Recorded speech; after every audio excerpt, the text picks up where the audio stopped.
الكرام، لقطات في محافظة الإسكندرية لتظاهرة وقامت يعني أنا مش عارف أتكلم صراحة. يعني قامت قوات الجيش بمدرعة تابعة للجيش بدهس المتظاهرين.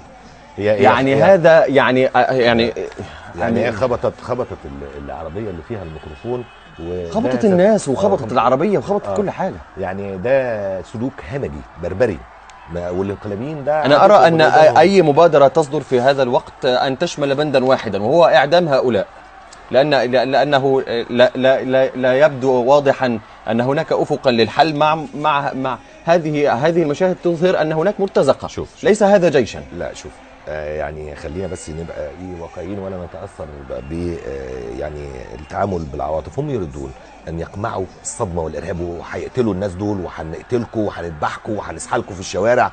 الشعب ما زي ما بيقول الدكتور سيف الدين عبد الفتاح، ما قال لنا في المكالمه اللي فاتت، ما حدش بيعاند الشعب، ما حدش بيعنده. هم بيخبطوا دماغهم في حيطه جامده جدا، وهي الشعب المصري. كل ما بتزيد انتهاكاتهم وفضائحهم وجرائمهم، كلما يزيد اصرار المدرعه هي الشعب المصري بالشكل البطيء.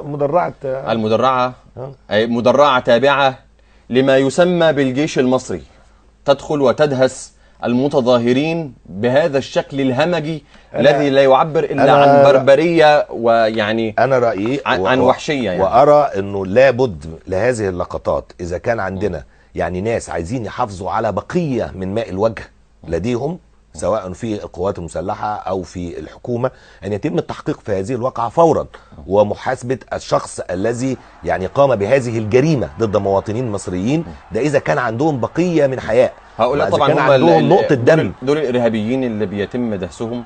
هؤلاء هم الارهابيون كما يتم تصويرهم من قبل الارهابيين، طالعين يجروا امام المدرعه وبيهتفوا هتافات سلميه، وبيقولوا الانقلاب هو الارهاب، وماشيين بشكل عادي جدا. وعربيه العربيه جايه تصطدم بالعربيه بتاعت، ويبدو ان هناك حتى ضحايا، صوت صريخ من اول. واضح ان هو واخد الطريق من اوله ودايس على كل الناس.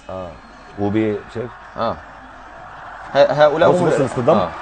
صوت الاصطدام بقى هنا اصطدم بالعربيه اللي هي الميكروباص اللي شايله الميكروفونات، وهو جاي عشان العربيه اللي فيها الميكروفونات دي، وجاي يصطدمها بهذا الشكل يعني البشع. والمظاهره كمان احد الحاجات الملحوظه، المظاهره ماشيه يبدو على ما يبدو في شارع فرعي، جدا. يعني تلافت ان هي تطلع في الشوارع الرئيسيه عشان خاطر ما يحصلش اشتباك ما بينها وما بين البلطجيه، ولا ما بينها وما بين المرتزقه، ويبدو ان حتى المدرعه بتطاردهم. بدات تنزل الناس من على الناس شايفه من فوق، الناس شافت من فوق، وهو جاي بسرعته القصوى دي، مش فارق معاه يدهس الناس، ومش شايف الناس دول. وشوف شوف شوف شوف دهس اهو الناس، المجموعه دي عيني اتداس عليها. لا الناحيه الثانيه ثم اصطدم، في صوت اصطدام هنا دلوقتي. لا يمكن ابدا يعني. شوف الشاب ابو اللي لابس تيشيرت ابيض منفعل ازاي. شوف منفعل ازاي. يعني احنا هذا ما رايناه في احداث ثوره 25 يناير. يعني هذه هي الثورات. اما يعني 30 يونيو عشان بس الناس يبقوا فاهمين الفرق.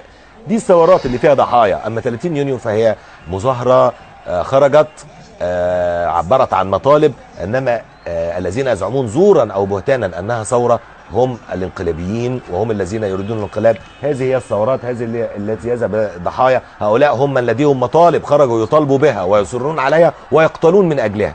اما مسيره ال4 ساعات وتصوير بالفيديو والفنانات والفنانين والممثلين، هذه هي مقدمه الانقلاب. عن مبادرات وعن جهات تحقيق، وكأننا في دولة قانون. يعني دولة قانون، إذا كنا بالفعل في دولة قانون